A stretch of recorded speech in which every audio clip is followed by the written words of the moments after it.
All right, so we will go ahead and get started. My name is Alicia Irwin. I am a social emotional learning coach for the MSD of Wayne Township. And we really want to thank you and welcome you to our first annual Social Emotional Wellness Blitz. It was going to be the symposium in person, but we are here virtually and happy you're here joining us. Just a couple of housekeeping things before we get started. If you have any questions throughout the presentation, feel free to drop them in the chat. If there's a good breaking point, I may stop and ask our presenters to reflect on those questions. If not, we can address them at the end. There will probably be a couple minutes at the end to address those. And then at the end, I will also give you a link for a presenter evaluation. If you would take just a few minutes to fill that out and give us some feedback, it'd be really fabulous. So I want to introduce to you some colleagues that I have had the chance to work with at one of our local elementaries, Stoutfield.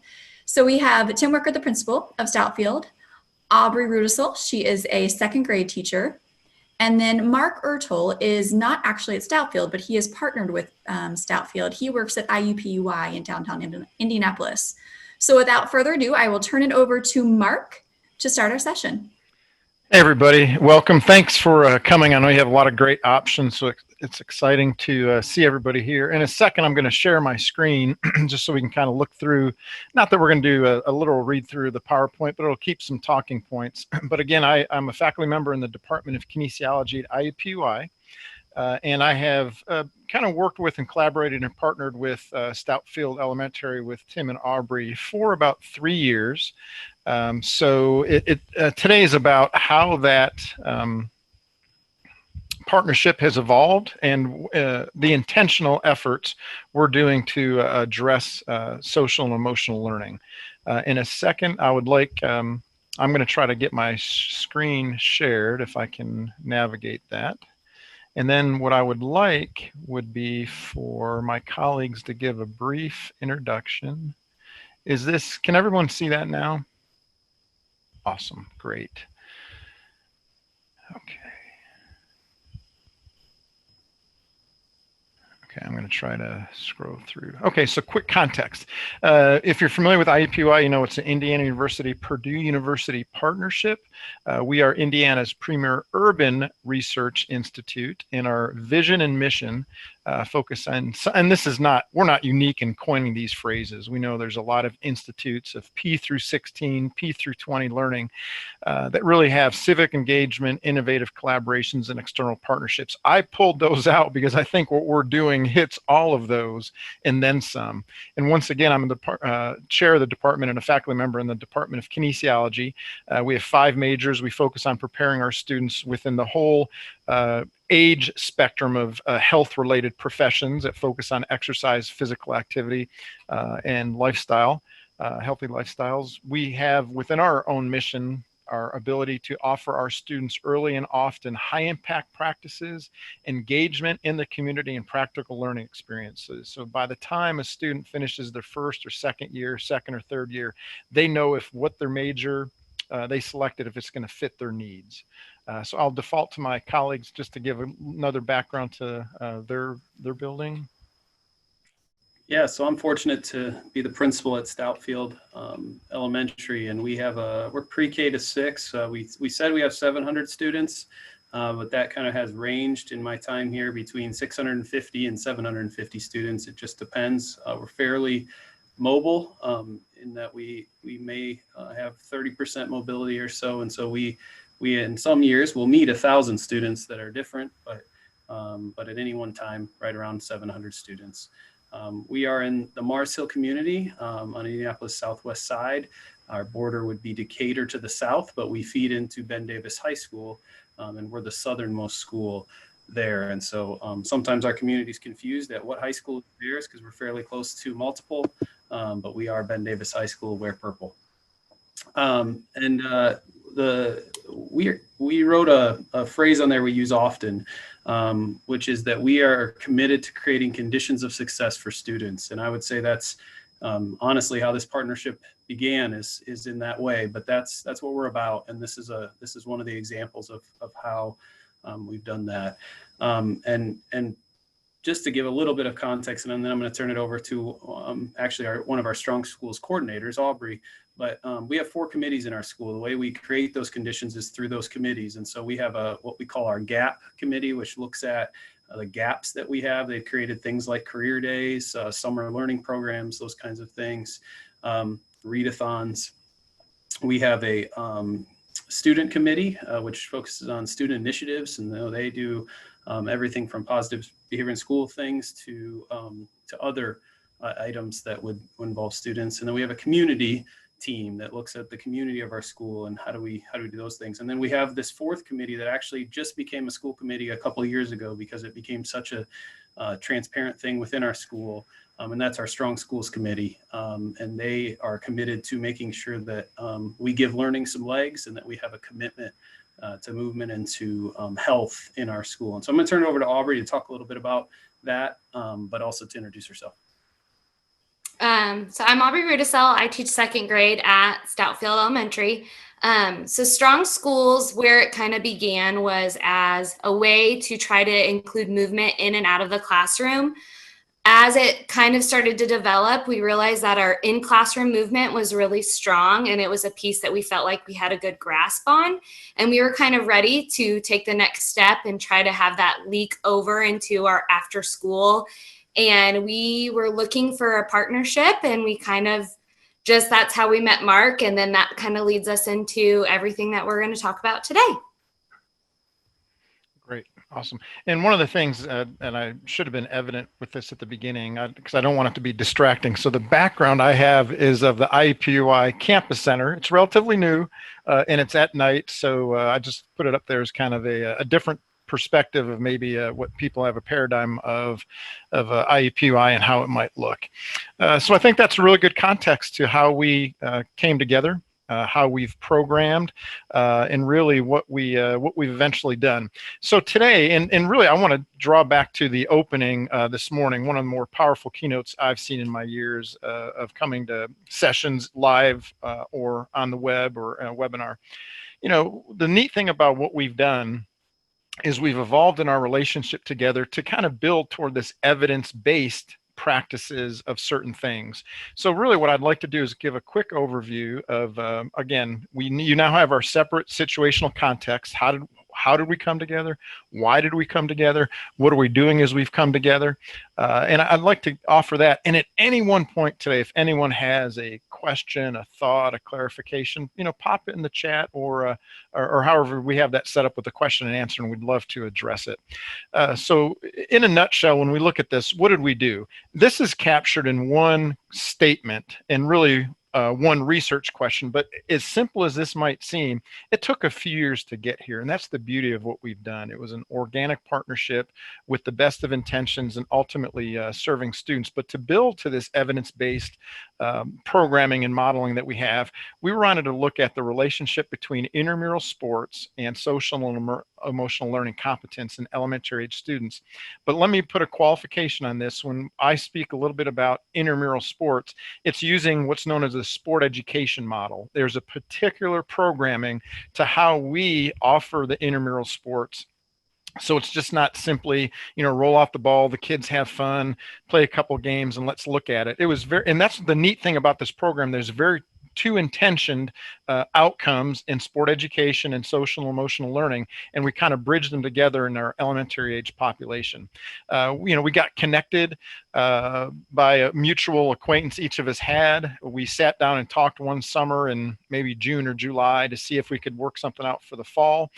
We were speaking the same language. My area of interest is what's known as CISPAP, Comprehensive School Physical Activity Programs, and includes physical education, before school program, in-school programming, after-school programs.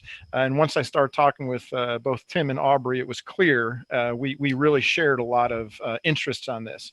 And as we'll see shortly, and really it kind of echoes what I've been hearing most of the day when I'm able to drop in and out of sessions, physical activity, sport, physical education, and social and emotional learning are particularly for elementary aged youth and children, but again, going the whole age spectrum, really is a natural fit for learning about these skills, displaying the skills, and practicing them. So once we were talking about that, it really made sense that we should go ahead and work together and find ways that really are mutually beneficial for that. So on the last bullet point, I'd like to default to Tim and or Aubrey just to give clarity of how they felt, why we came together.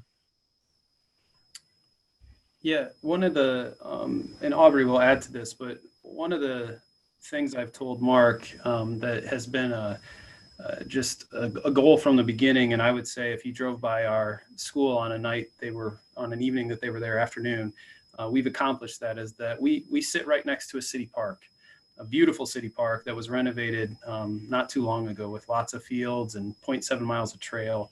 And we've been able to capitalize that in many ways. But 3 years ago, there would have been a lot of empty fields. There would have been some people playing at the playground, but very little structure and very little organized activities unless the school directly dictated that during the day in those ways. And so when we first met with Mark, I said, hey, I'd like to see this place be utilized in a way that's intentional. And I'd like for our families to be able to look out and come visit the park and see that their community has those kind of intentional activities. And now if you would have driven by during these times, you would have seen just what we were looking for. And so but what we wanted to do is bridge an opportunity gap. There's parks across our city that wouldn't have been that way. They would have been filled with activities. They would have been filled with those things. But we knew we had the resources. We just needed to find ways to leverage that.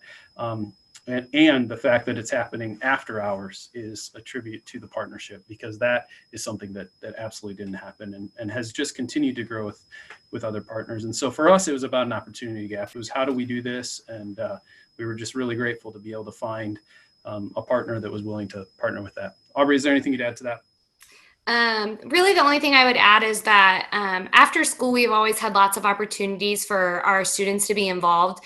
But very few of them were like team-oriented sports. We actually didn't have any. And so we were really looking for a way for kids to feel a part of something that they just weren't a part of before, to come after school, to come separate from the school day and feel that ownership of being a part of a team. And I feel like that really gave them that opportunity.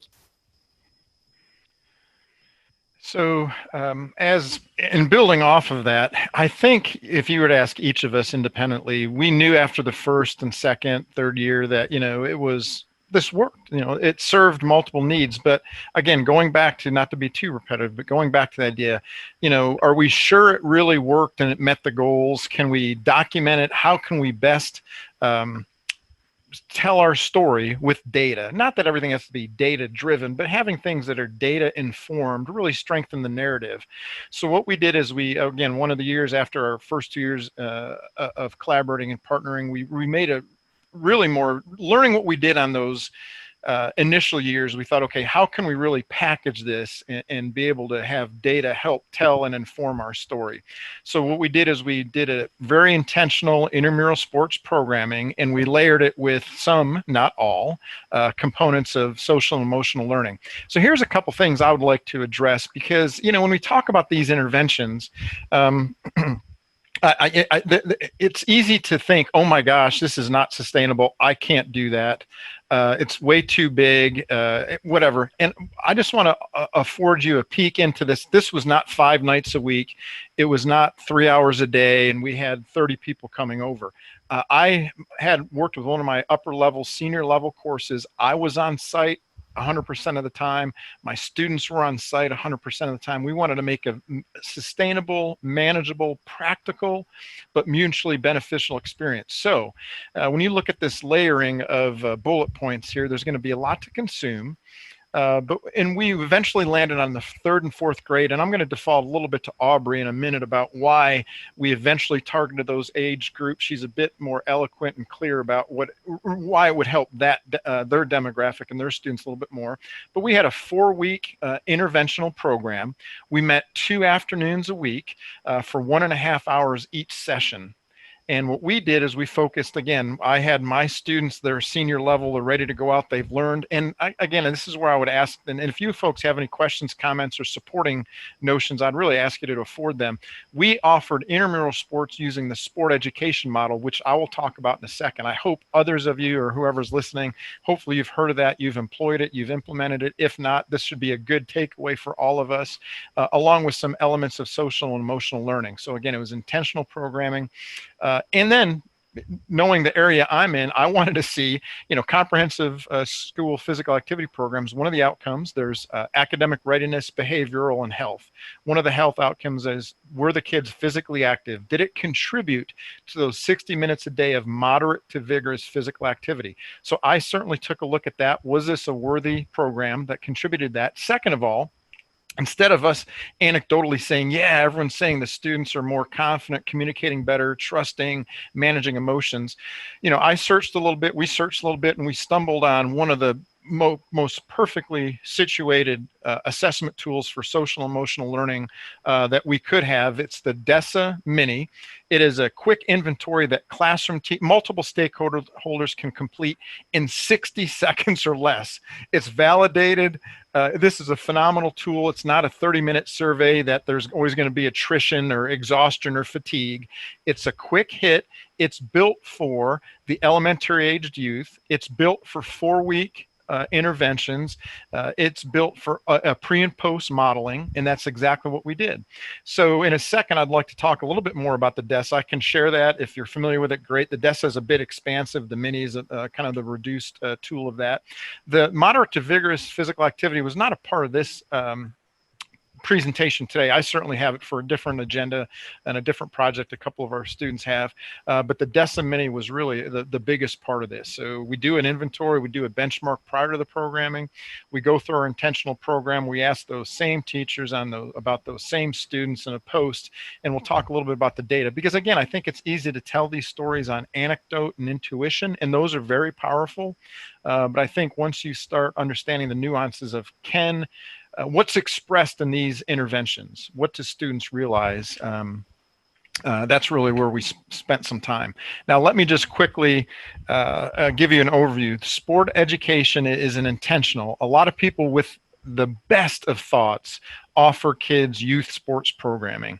The kids just want to have fun, and there's accuracy to that. They just want to participate. That's it. But what we've learned over the years, kids have much more fun when they know what to do, when to do it, and how to do it. That doesn't always mean winning, but it's not a lot of fun if you participate and you don't have the skills. The outcome is really irrelevant for kids, but so the sport education model formalizes focused attention on skills, and it really has 3 outcomes. The student should develop a level of competence. Absolutely, their motor skills should be enhanced. They should, whatever sport it is, ultimate frisbee, street hockey, basketball, volleyball, running, soccer, rugby, whatever you have. The second part is, are they literate? Can they speak the language? Can they understand concepts and strategies and rules? And the last one is enthusiasm. Are they excited to get there and play every day?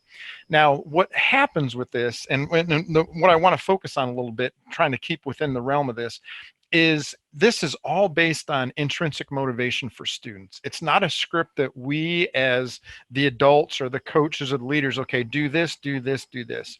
We build off that agency, the concept of self-determination theory and agency for students. What do they control?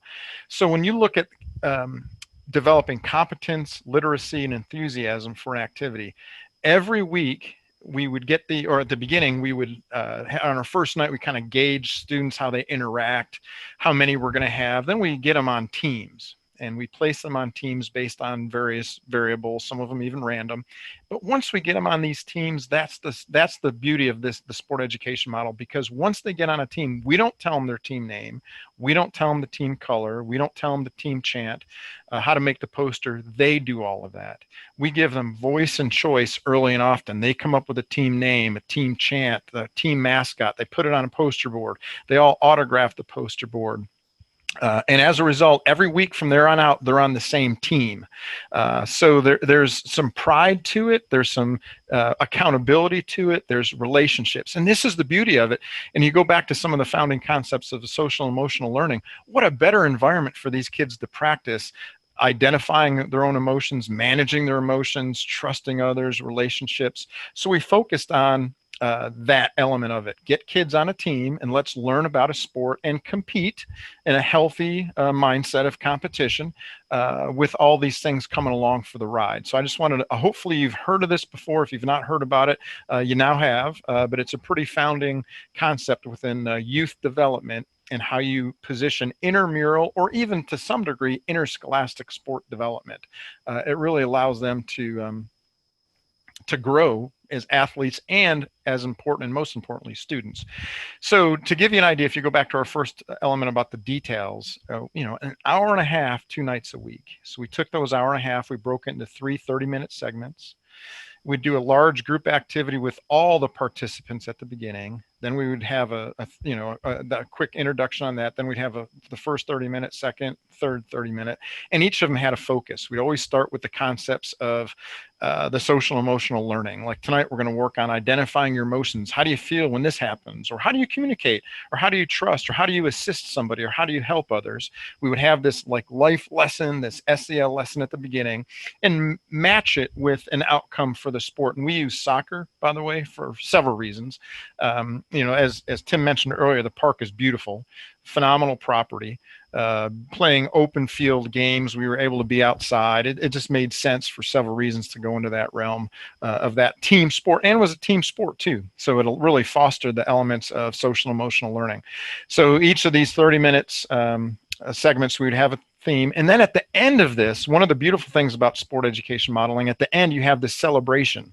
So we had this tournament where we invited family, friends, guests to come and watch this ending evening where the kids got to showcase their skills they had been working on all month. And that was remarkable to see at the end, the amount of family involvement and attendance as it came to that.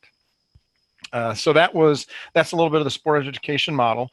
As you all know, I don't have to repeat this. We've seen this multiple times. We're all here for a reason. We've looked at I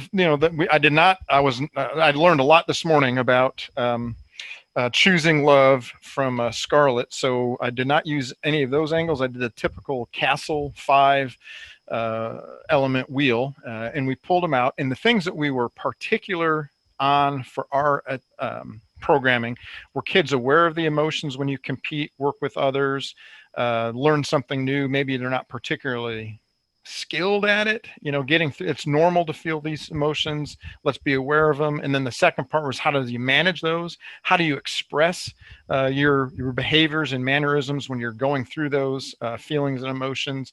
And then working with others, which is pretty foundational to being successful on a team. So I wanted to give you that background. Again, if you have any questions or thoughts or comments about that, certainly let me know. I'd like to default to my colleagues now, Aubrey and Tim, just to give their perspective a little bit of what we've been talking about and see if I overlooked something significant.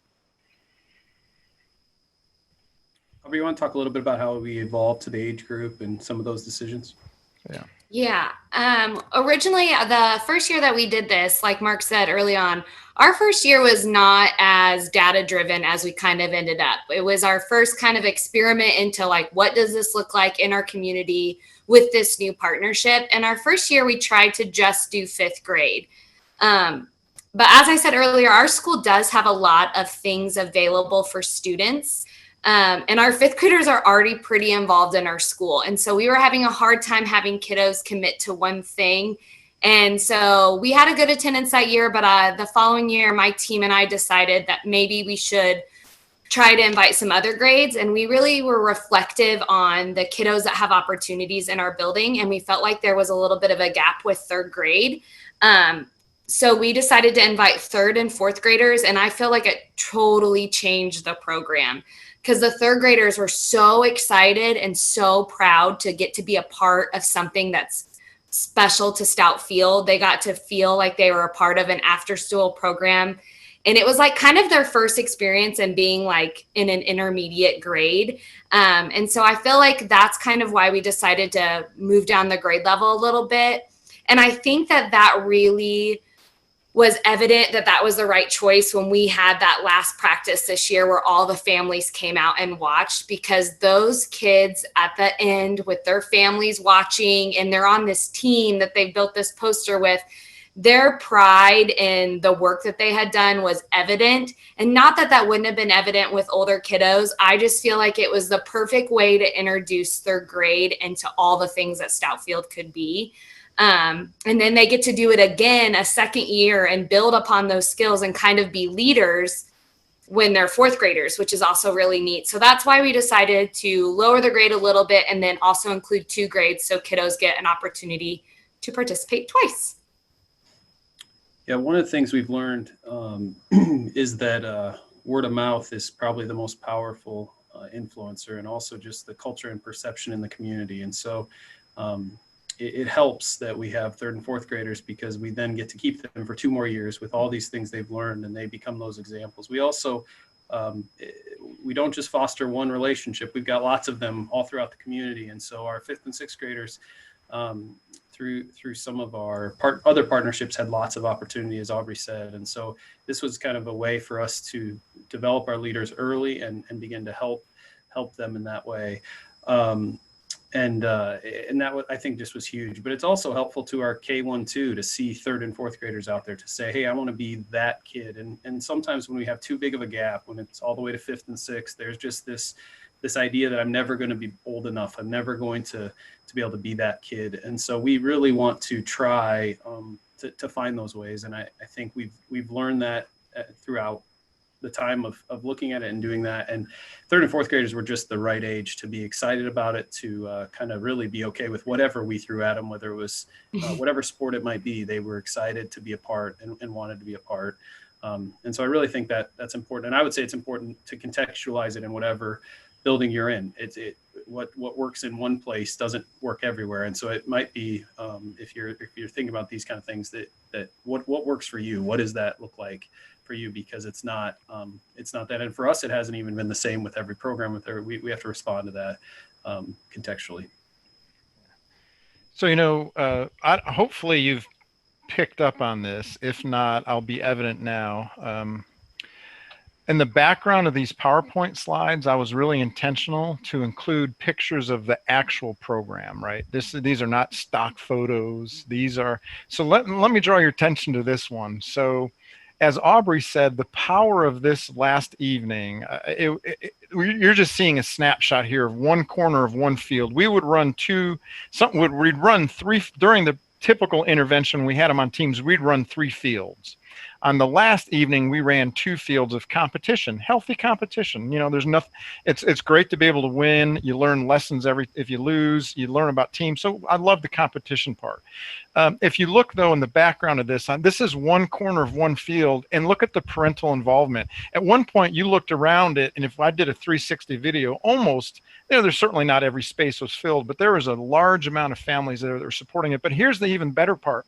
If you look at the right part of the family in the rightmost screen, they wore the same color their kids had of their pennies.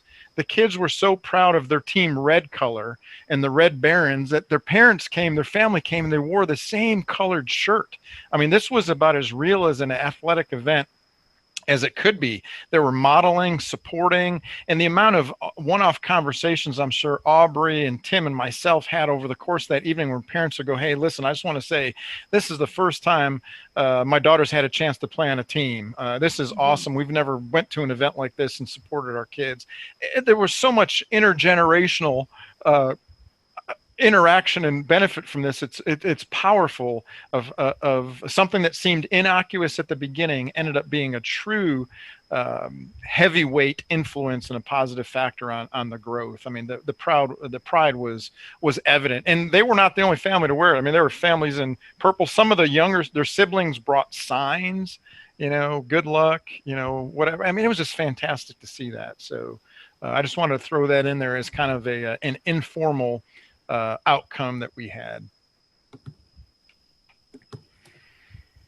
So hopefully you're seeing the picture, the narrative of what we've done, what we intended to do. Very meaningful programming with meaningful outcomes. And once again, I wanted to say there's a tool out there that has as its purpose assessing social and emotional learning of kids in after school co-curricular types of programming. Multiple stakeholders can fill it out. It takes literally 60 seconds or less. It's highly reliable. It's been validated multiple times.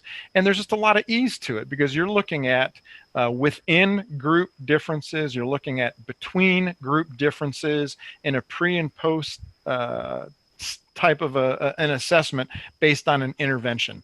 I can't speak enough about it. You have to make a little bit of an investment to obtain this, but that's exactly what you're buying. You're buying the efficacy of a tool. It's already been tested. You don't have to build on it. It has it right there. So if you're wondering, after this 3-year relationship and this 1 year of intention programming with assessment, what are some of the lessons learned, or what did we find from this? I do want to offer a little bit of a caveat. This is building toward evidence-based, but I would probably articulate that right now, this is really best situated as a pilot project, 1 year of data and a modest N. And let's also, in full disclosure, remember, what I'm bringing to the table are pre-service teachers. They're learning. We made mistakes in our programming. We did not deliver and reinforce and model or teach SEL perfectly. Our students learned. We would debrief every evening on property when the families would pick up their kids, or the kids would walk or bike home.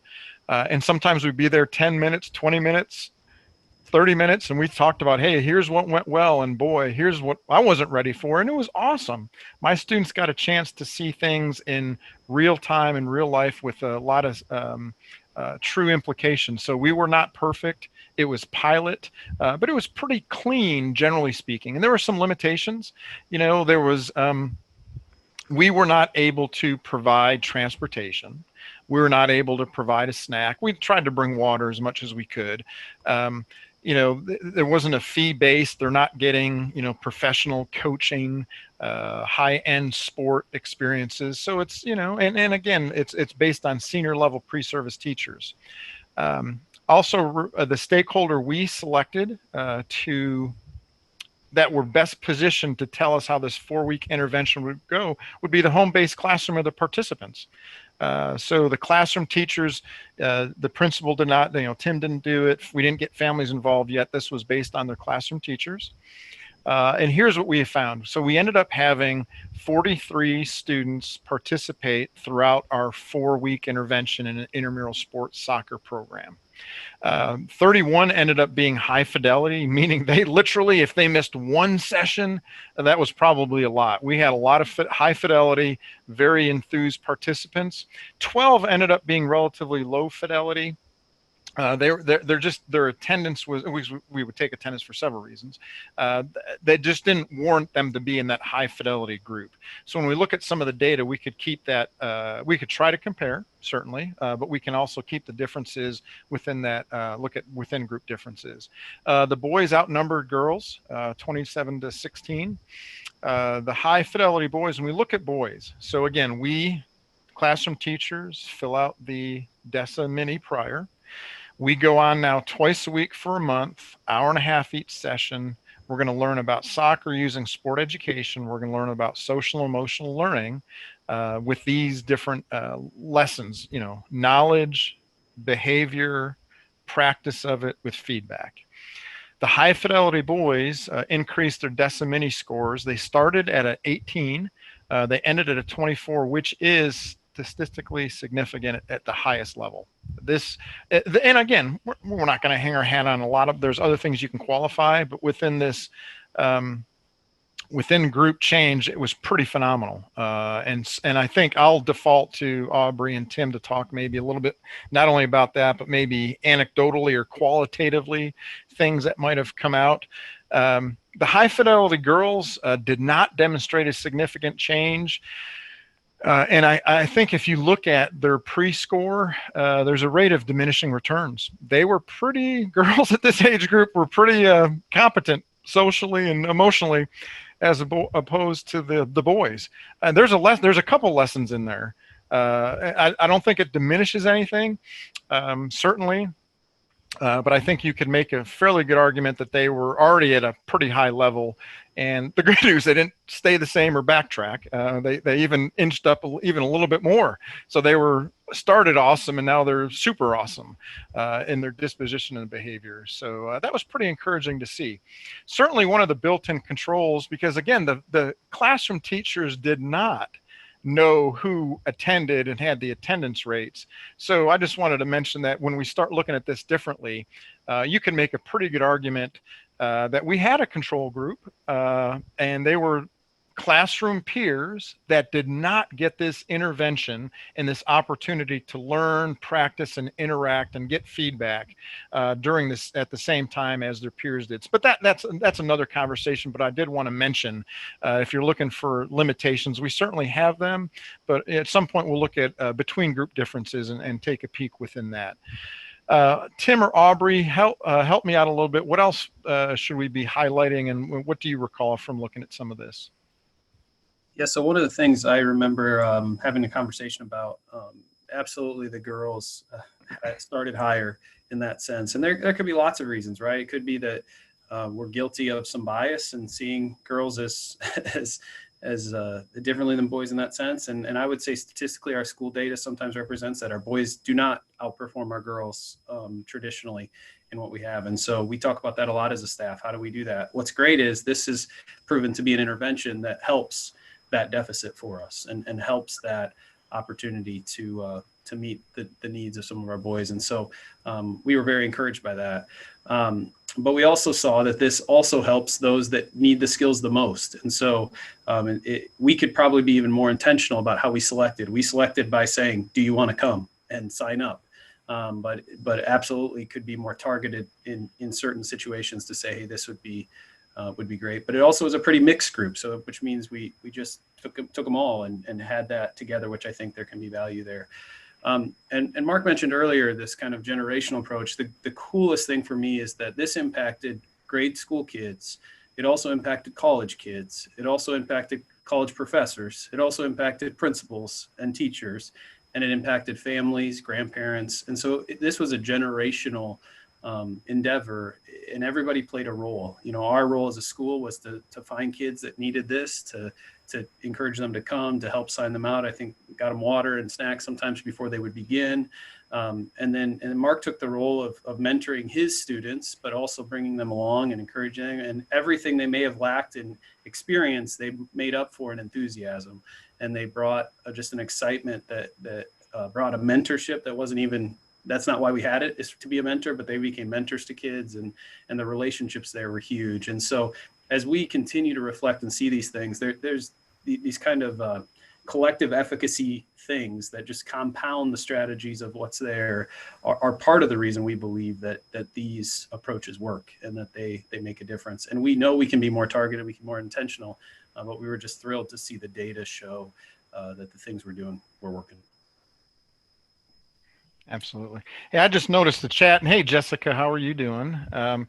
Yes, Jessica asks a very solid question, right? In full disclosure, so as we're looking at the funding for programming and assessing, so two different things, and it's a smart question. So the programming, again, the beauty of this campus community partnership is my students as an inherent component of the class had this experiential opportunity. So it was, they knew going in, and again, I don't want to divert too much, but when you do seek out partnerships in whatever way, if you find one with a university local to whomever you are, what you're working with, you know, we pride ourselves on offering high impact practices early and often to our students, so they know civic engagement, service learning, community engagement is a part. So it's a zero cost programming to us. Because my students know going in, they're going to take a class in our program from me, from another faculty, they're going to be expected to do this. So this partnership is the quintessential, the seminal assignment for this class. So they knew it going in. They're seniors or pre-service teachers. They're on the cusp of student teaching. It's a natural assignment opportunity that is really at no cost. The assessing, though, on the other hand, there's two things. There's a human cost, and Tim bore that. To get the DESSA, it was a really nominal cost, and I was able to procure some funds internally with the university that I'm with here at IUPUI in our department to buy that, to buy the book of assessments from the company. It might have been I have maybe 2 years worth of it, and it was like maybe $105 investment to buy the forms, because there's some copyright. It's the right thing to do. There's copyright laws. I don't want to, I just want to do this with the best of intentions, the right way. So absolutely, there's a cost to programming, but it's really a human cost, and it's a great. Again, it's mutually beneficial, so it's an easy investment. And then the assessment, certainly you have to buy the tool, and I would recommend that for anybody. I'm not photocopying them. I would tell you where to get them. If you need any information, let me know. It's a great organization. It's validated, it's reliable, easy to use. That's how I would respond to that. Aubrey or Tim, any other additions for that? From our point of view, this was one of our programs that we used that we didn't have to do any funding. The only thing that we really needed funding wise was water and name tags. And those are all kind of a part of the funding that we already have as a committee. So this is a really impactful program that all together, because of our connections apart from each other, really didn't cost us much of anything other than our time, but we're all willing to do that. So it was great.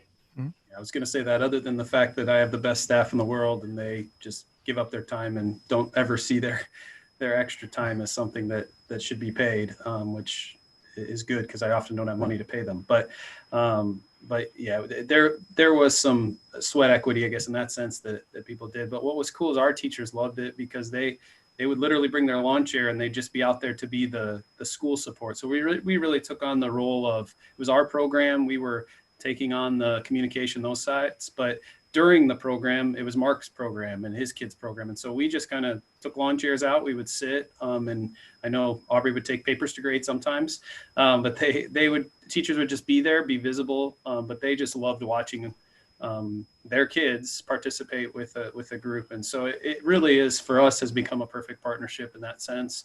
But I don't want to undervalue the commitment our teachers make at Stoutfield.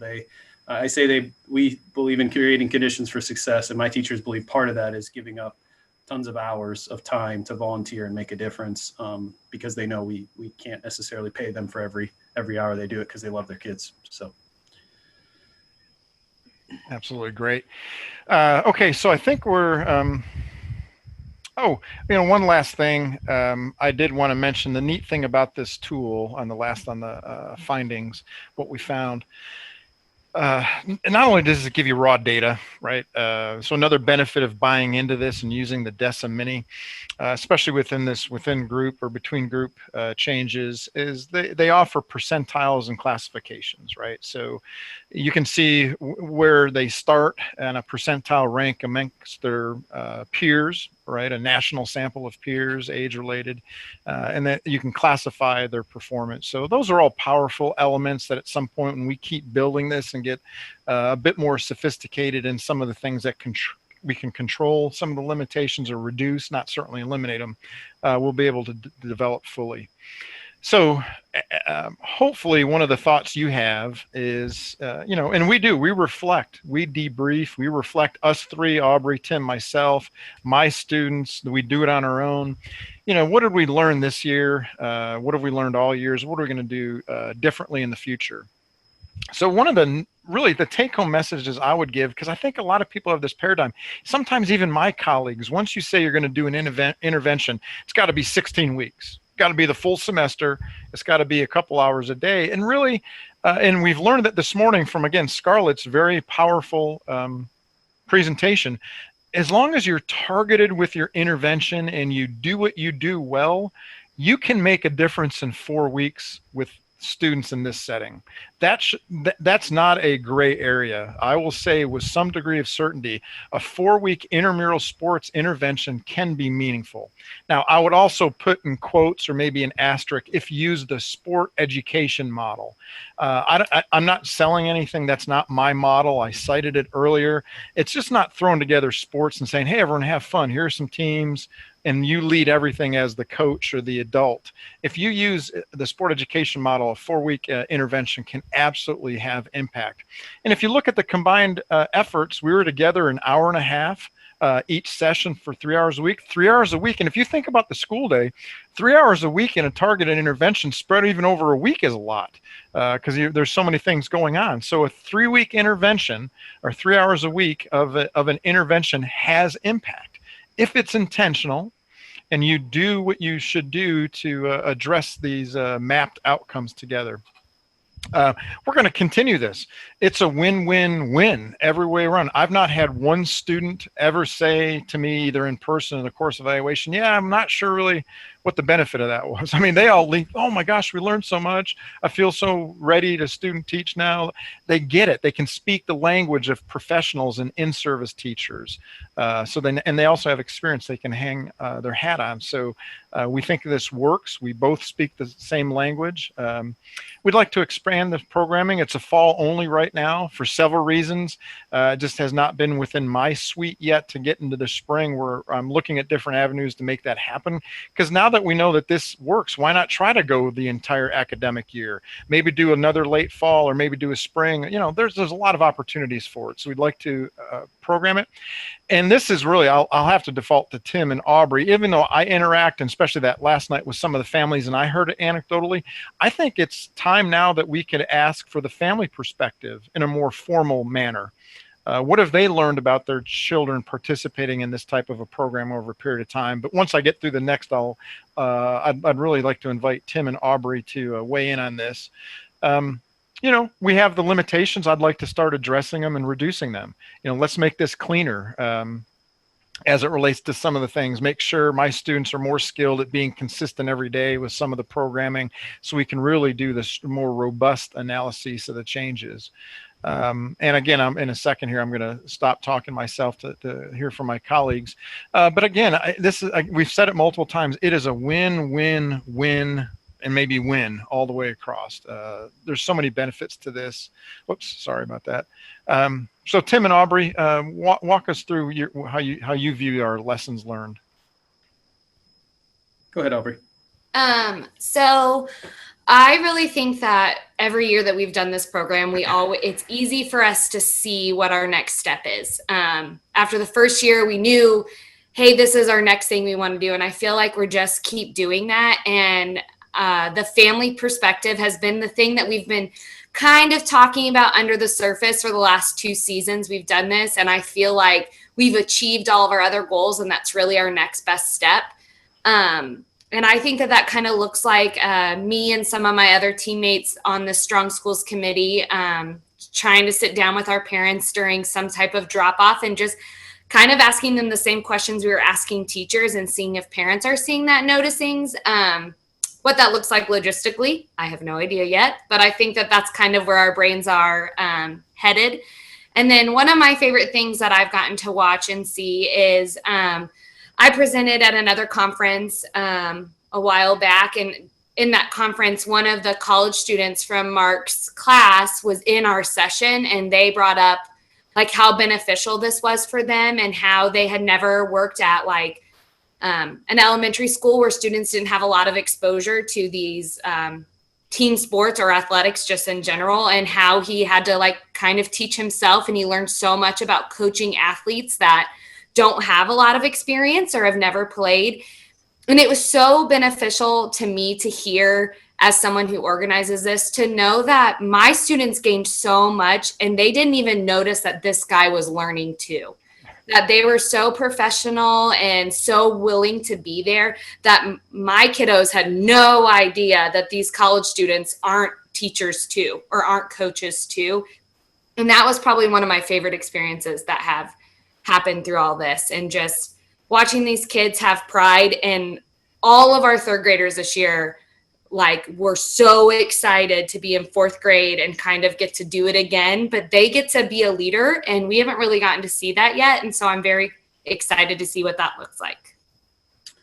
Yeah, and I think the biggest takeaway I haven't shared yet is that assessment matters. The rubric is simple, but it creates a rubric. And what I saw in Mark's students, as they were aware of the goals we were trying to accomplish with kids, the things that the measurables we'd be looking for, they became more intentional at the strategies to get them there. When our teachers were aware of those things, they became more intentional at paying attention to, did kids grow? Did we see this change? They could articulate that.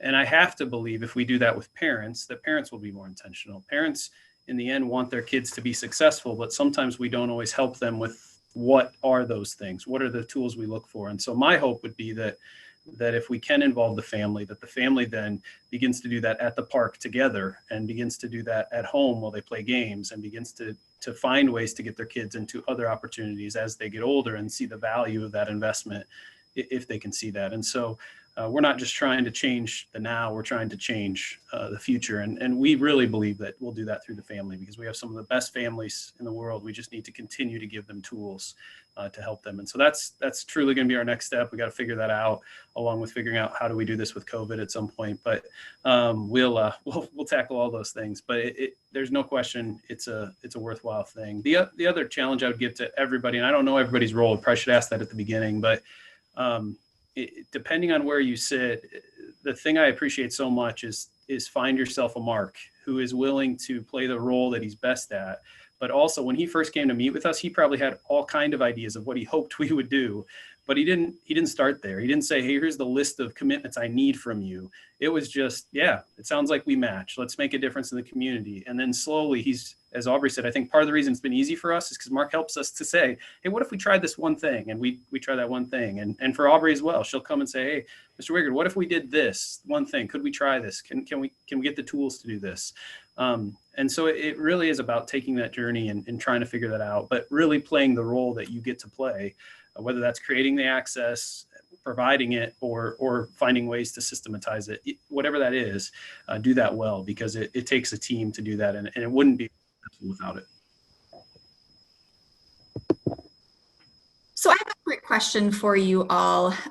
Tim, you kind of brought up a little bit with COVID and everything. I know that through your program, you guys found that connection and collaboration, really working as a team, but also physical activity are super important. Thinking about the restrictions that we're going to have, assuming that we're in school buildings, what suggestions would you have to still address all three of those things, even though there are going to be such limitations? I'll try to answer some of that, but I think I've had conversations with teachers a lot the last little while about how much COVID could impact collaboration and some of those things. What I try to remind them is that it really just impacts the collaboration of some materials and some of the things we touch and some of those surfaces. And so it depends on how we define collaboration. If we define collaboration as just the tool we're using, then we're in trouble. If we define collaboration as a shared conversation, as ideas that are exchanged, as teams that are created, we can create those from 6 feet apart. We can do some of those things. And I think it's about being the other thing. The other thing Mark showed me is that it doesn't matter the sport. It doesn't matter. What matters is all of those other tools within that model that help us to create that powerfully. So I really believe it can be done. It's just we're going to have to work a little bit harder at it and then hopefully get back to what's there. But I believe we'll do things better if we can learn to do it in the hard way. Does anybody else have questions?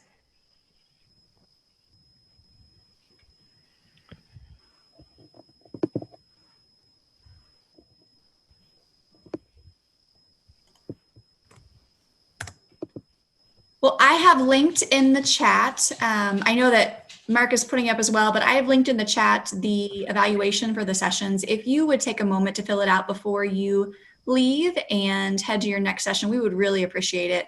I know the work that they've done is incredible, and it's almost hard to understand until you see it and you see all the pride that is developed through the connections that they have with other students and some older students in college.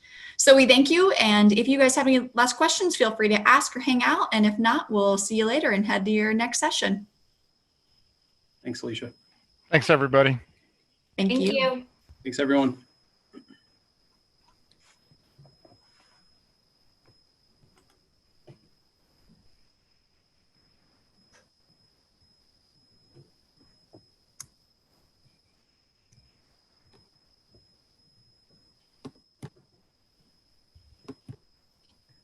Thanks, Mark.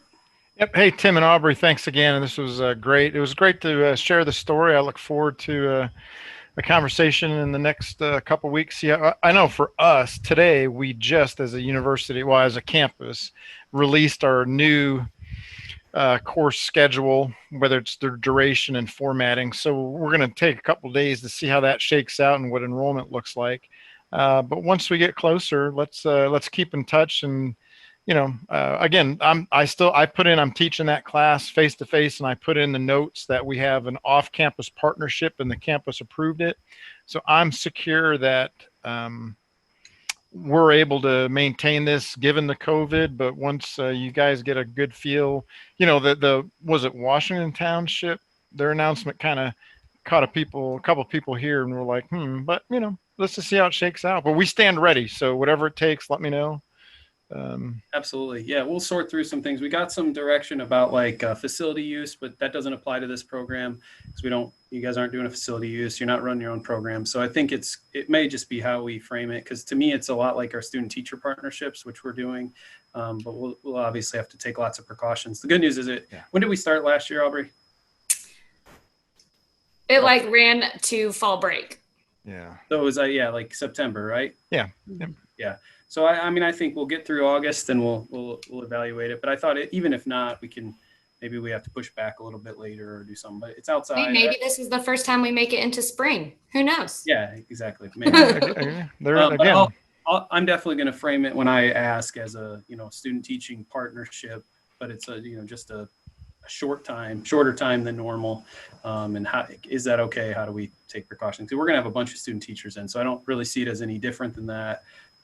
We might have less attendance because of parents may be leery, but we'll sort through it and we'll figure it out. And I think we can just have more resources, more materials, and make it work. So sounds good. Perfect. Well, I appreciate it. Thanks, you guys. Thank you so much. We'll see you guys soon. Yeah. Bye-bye.